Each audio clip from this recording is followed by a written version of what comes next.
Hi, this is Kevin Pollock with the Prince William Office of Historic Preservation.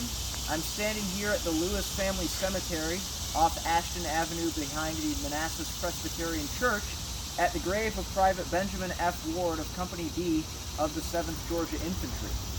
Benjamin Ward is an interesting story. He is the only casualty of the Battle of First Manassas that dies at the Pringle House Hospital, what is today known as Ben Lomond Historic Site, that has a marked grave within a mile of Ben Lomond itself.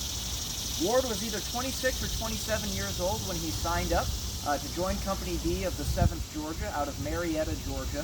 He was originally born in South Carolina, but then later moved to Georgia and, of course, served that state during the first year of the American Civil War. He was wounded during some of the action around Henry Hill on the afternoon of July 21st, 1861, was transported back to the Pringle House Hospital, and then died 160 years ago today on August 4th of 1861. As I mentioned, Ward's story is very interesting to us. There are a lot of questions that we have about Ward's story and exactly how he ended up here at the Lewis Family Cemetery. We do know of some of the other Ben Lomond casualties at the Pringle House Hospital that end up dying there, that are buried elsewhere, most specifically in Shepherdstown and Charlestown, West Virginia. But as I mentioned earlier, Ward's grave is the only one that's marked within a mile of Ben Lomond Historic Site.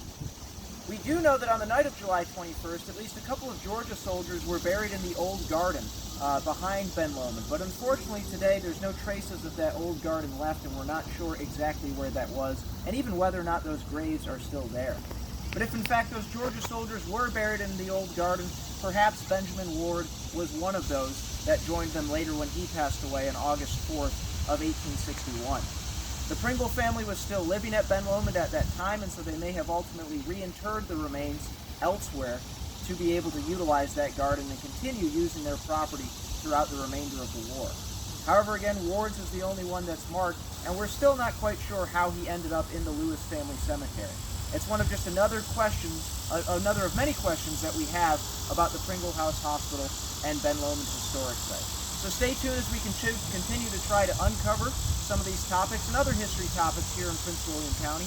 Follow us on our social media pages, YouTube, Facebook, Twitter, and Instagram, and you'll continue to find more great history about Prince William County.